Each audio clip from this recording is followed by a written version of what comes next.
De actualidad.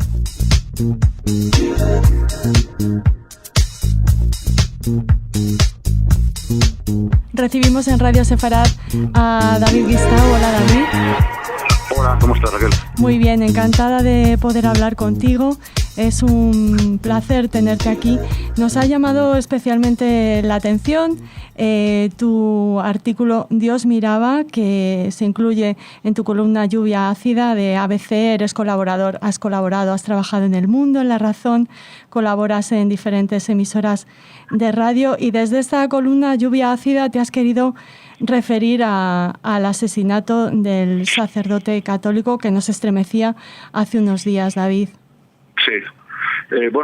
A ese y a otros, sí. La verdad es que, por desgracia, últimamente las noticias estas devastadoras, terribles de acciones terroristas se han convertido en algo muy habitual. Es verdad que el asesinato del padre Jacques en su propio altar degollado pues aporta una novedad argumental, porque de repente es un ataque directo contra la fe católica, contra un templo católico.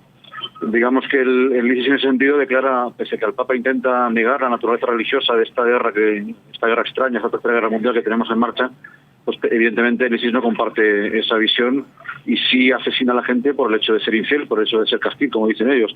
Pero este asesinato en ese sentido aporta una novedad argumental, pero a mí me parece tan espantoso como lo del camión de Niza, o como los tiroteos en el Bataclan y las terrazas, o como el asalto al colegio de Toulouse, o el supermercado. En fin, en ese sentido no hay novedades. Una sensación terrible de que cada día puede pasar algo, masivo o no masivo, artesanal o con bomba, pero que se ha convertido en un sentimiento con el que tenemos que convivir y no es nada agradable. Has hablado de una tercera guerra mundial. ¿Nos hallamos de pleno en esa tercera guerra mundial, en tu opinión? Sí, hombre, estas etiquetas son siempre un poco retóricas, pero tiene toda la pinta. Hay que acostumbrarse a la idea de que las guerras no son convencionales en el sentido que ya no son dos ejércitos iguales en recursos que despliegan sus medios en un frente de batalla. Ahora de repente estas guerras el término que se empleó antaño era de guerra asimétrica, una guerra de infiltración, de guerrilla, de devastación psicológica, de estar infiltrado. Pero en ese sentido, en lo que tiene el yihadismo de plaga contra la vida occidental y no solo la occidental, contra otros musulmanes que también están moviendo sus manos, y lo que tiene además de dimensión planetaria, de dimensión global, a mí sí me parece que se parece en eso. No lo puedes comparar con el nazismo en el sentido en que técnicamente no es lo mismo. El nazismo sí era una nación que declaraba la guerra a otra y desplegaba tanques, pero en ese sentido de plaga totalitaria, homicida, que desean masacrar hasta que no quede nadie una forma de vida alternativa, para mí sí estamos metidos, y por su dimensión planetaria, en una guerra mundial. Aunque ya te digo que estas cosas son siempre un poco retóricas, son el afán periodístico de poner etiquetas a las cosas. Bueno, hablabas en esta guerra que no vamos a etiquetar, hablas de ocupación y de ocupación de mentes, que es quizá una de las ocupaciones más peligrosas. Sí, de hecho es la que siempre persigue el terrorismo. El terrorismo, aparte de los objetivos que persigue y de las acciones que comete, su principal guerra es de propaganda y de influencia en el estado mental. De ahí la palabra terror. Es de lo que él vive, de sembrar el terror, de conseguir que la gente en sus vidas cotidianas vivan con terror. Y en ese sentido el ISIS se ha cobrado en los últimos meses una victoria indiscutible. Ya todos estamos atemorizados. A mí me llama mucho la atención, y lo puse en esa columna que mencionas, como los noticieros, cuando dan fe o dan cuenta de una noticia violenta en cualquier país del mundo, si el asesinato del que hablan no tiene nada que ver con la yihad, lo especifican. Con lo cual, al final, el ISIS se le ha mencionado incluso en las acciones que no comete, aunque sea por descarte. Es decir, un señor asesina a otro en Milwaukee. Especificamos, no ha sido el ISIS. Bueno, ya sabíamos que había gente que mataba parte del ISIS, pero le estamos concediendo una victoria propagandística aún mayor si cualquier asesinato que se comete en el mundo lleva adosada la palabra ISIS, incluso cuando no es del ISIS. Entonces, en ese sentido, ya no se ha colonizado mentalmente, ya no se ha colonizado los titulares, periodísticamente, ya vivimos todos con la expectativa de cuál va a ser la siguiente acción, y ya tenemos la palabra yihad incrustada en la cabeza, convivimos con ella. Yo creo que eso es una gran victoria que el ISIS ya ha logrado. ¿Y qué responsabilidad tenemos los medios de comunicación ante esto que comentas? No, los medios de comunicación, no sé hasta qué punto tienen una responsabilidad, es un debate también antiguo, que los medios de comunicación tienen que contar las cosas que pasan, incluso las horribles. el recato, la discreción, el buen gusto o el respeto con quien luego hacen el relato de cosas horribles, ya depende también de la conciencia y de la subjetividad de cada uno, pero los medios de comunicación tienen que contar las cosas que suceden. No creo que sea nuestra misión el tapar hechos, el ocultarlos, porque creemos que conviene que no se conozcan. No es nuestra misión. Otra cosa es ya el grado de paranoia que uno fomenta refiriéndose al ISIS incluso cuando no viene a cuento, o el peligro de glorificación de los asesinos cada vez que publicamos los vídeos en los que ellos mismos ensalzan lo que van a hacer y a sí mismos. El servicio de la propaganda, que siempre es peligroso. Nosotros cuando ETA seguía vigente, operativa para matar, cometimos muchos errores. Por ejemplo, el asumir el lenguaje militar con el que ETA encubría sus delitos como si fueran otra cosa. Hablábamos de comandos, de grupos operativos. Entonces, hay cosas que hay que revisar para no cometer errores, pero en lo básico yo creo que los medios de comunicación no pueden dudar un instante. Tienen que contar las cosas que suceden, por más horribles que sean. David, en el cuerpo de tu artículo nos ha llamado la atención poderosamente, está casi escrito en letras de oro para nosotros, una referencia que haces a Israel cuando comienzas diciendo que Francia es el país que soporta el peso dentro del continente, como ya lo soportaba Israel fuera de la resistencia contra esta infiltración de una plaga tan nociva para el occidente de los ciudadanos como las que se abatieron durante el siglo XX. Hay un artículo anterior en el que yo insisto más en esto. A mí me llamó mucho la atención cuando hubo los primeros, durante la Eurocopa, ese policía y su mujer que fueron asesinados a cuchillo, el camión, el asesinato por atropellamiento. Me llamó mucho la atención que en los medios de comunicación españoles se dijera que era la primera vez que se usaba esas técnicas, cuando los israelíes llevan conviviendo con ese tipo de asesinatos muchísimo tiempo. Ese asesinato que aquí se ha bautizado low cost, digamos, ¿no? Entonces, parece, lo que pasa es que ya sabemos que la información que viene de Israel siempre está tan llena de prejuicios y tan mediatizada, que parece que mucha gente no ha descubierto aún que la convivencia con ese tipo de terrorismo en Israel se lleva a cabo desde hace mucho tiempo. Yo me enfadé mucho el otro día cuando leí una crónica de un compañero que por otra parte aprecio en el diario El Mundo, que hablaba de que las técnicas, por ejemplo, de atropellamiento o de acuchillamiento se habían empleado contra las tropas de ocupación israelíes. Y yo lo llamé y se lo recordé. No puedes decir que una señora con sus hijos sentada en una parada de autobús de Tel Aviv aplastada por un coche es tropa de ocupación.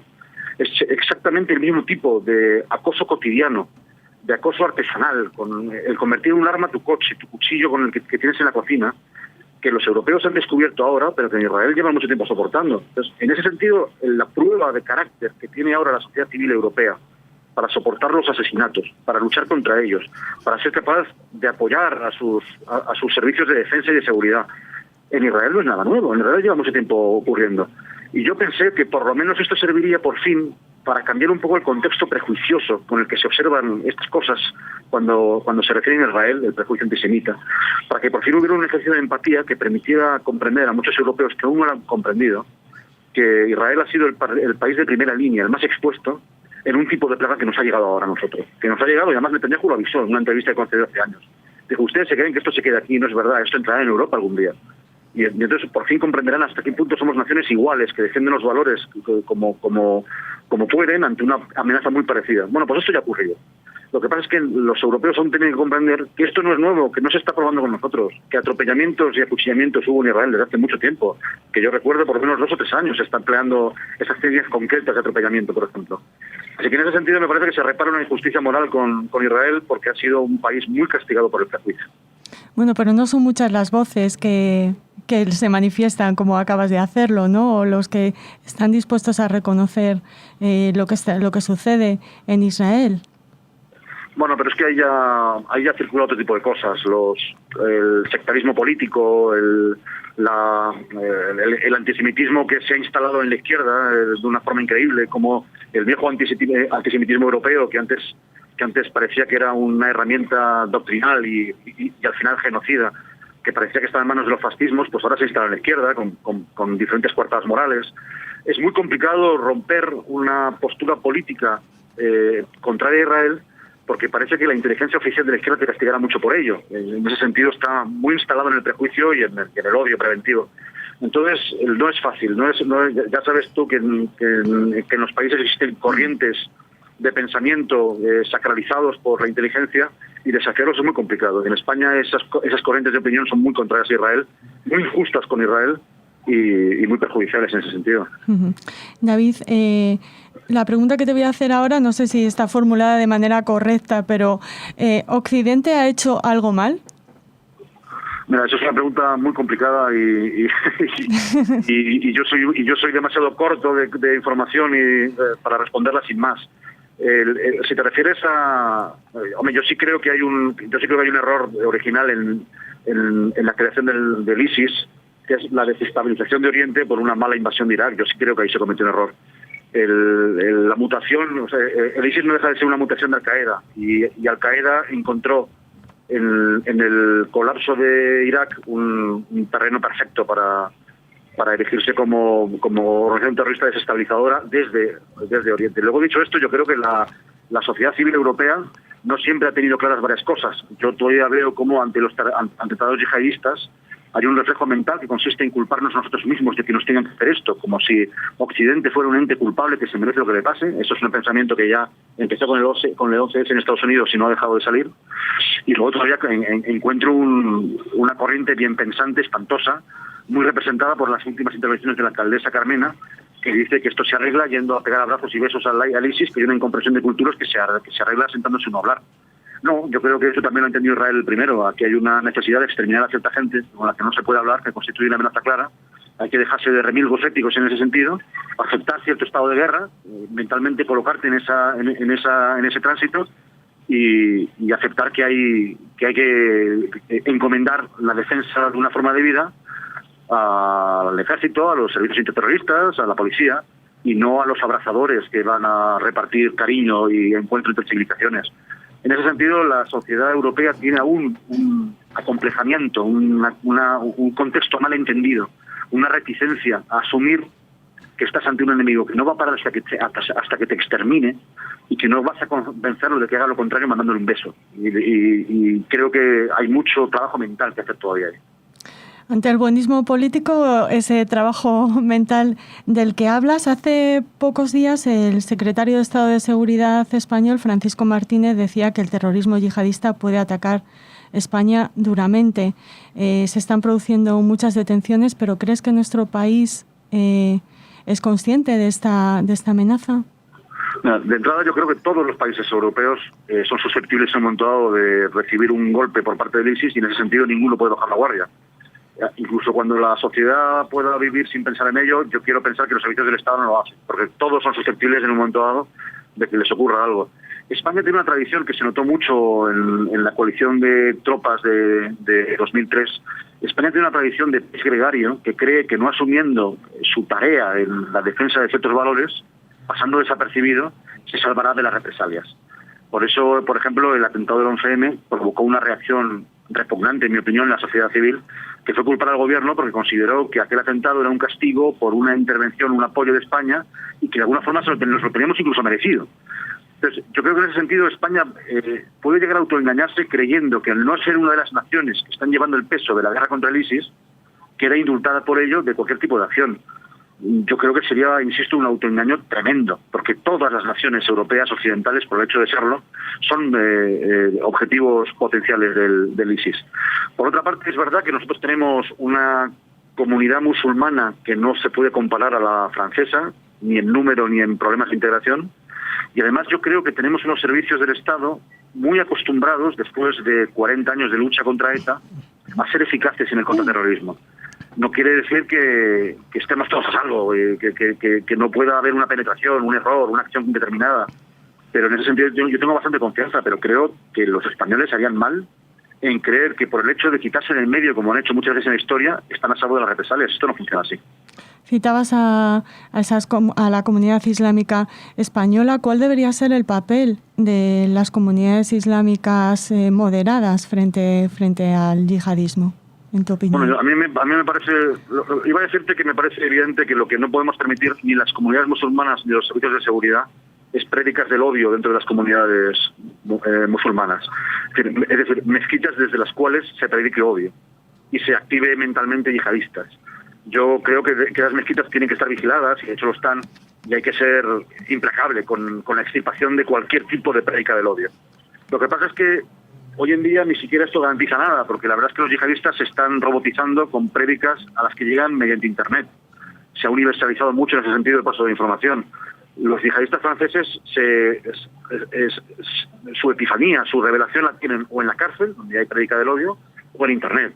Entonces es complicado. Yo siempre he creído que las comunidades musulmanas pacíficas, que son casi todas, deberían ser más tajantes en la condena y en la disociación con el ISIS y con la yihad, evidentemente. Pero al mismo tiempo también recuerdo que las comunidades musulmanas están muriendo también a manos del ISIS. La infantería que está dando cara contra el ISIS, los peshmergas, el ejército iraquí, son musulmanes. Las cabezas cortadas que hemos visto clavadas en verjas son de musulmanes. Con lo cual yo me niego a esta polarización según la cual estamos hablando de una guerra, de una acepción radical del Islam contra Europa, contra cristianos, contra occidentales. No es verdad.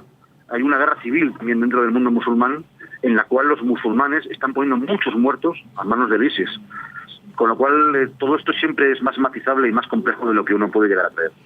Sobre todo con este tiempo corto que tenemos, no te queremos entretener. Una última pregunta, David. Has puesto como ejemplo Israel. ¿Qué lecciones podemos extraer de cómo se viene comportando Israel respecto al terrorismo yihadista? Bueno, Israel tiene problemas de largo aliento que aún no resuelto, que es el de la convivencia con los palestinos. Yo me imagino, esto no os voy a decir yo nada a vosotros que no sepáis. Evidentemente con Hamas es muy complicado y en ese sentido es difícil llegar a un acuerdo de convivencia y lo ha sido siempre. Pero Israel lo que ha terminado desarrollando es, aparte de una sociedad que yo la veo mucho más mentalizada en ese sentido, mucho más consciente de los peligros que la rodean y mucho más involucrada en cierto concepto de la defensa, pues mientras arregla lo demás, mientras arregla los problemas políticos, los problemas de convivencia y se acerca o no al anhelo de los dos estados, siempre que ese segundo estado no se convierte en una base terrorista, pues por lo menos ha desarrollado unos servicios muy eficaces, unos servicios que no son infalibles porque no son ninguno, pero esa sensación que tiene Israel de vivir cercada por el odio y muy desplazada de una geografía donde podía tener vecinos menos agresivos, menos homicidas, y haber terminado desarrollando unos servicios eficaces, me parece que es lo mejor que ha hecho en ese sentido. Luego hay problemas políticos complejos también para verlos ahora, ojalá llegaran a resolverse algún día, ojalá hubiera una manera de que se cristalizara el segundo estado, insisto, siempre que no sirviera para tirar cohetes, pero mientras tanto también hay programas de ayuda por parte de Israel que me imagino que no son nada coreados aquí, pero que también pueden ayudar a crear una empatía mayor y una correspondencia mayor entre comunidades que no tienen por qué vivir para exterminarse. David, no sé si quieres añadir algo más antes de despedirnos. No, nada más, te agradezco mucho la pregunta, ha sido un placer. Ha sido un placer, desde luego, para nosotros recibirte en Radio Sefarad. Te agradecemos muchísimo que nos hayas atendido. Gracias por esta entrevista y por tu trabajo, David. Muchas gracias a vosotros. Un saludo.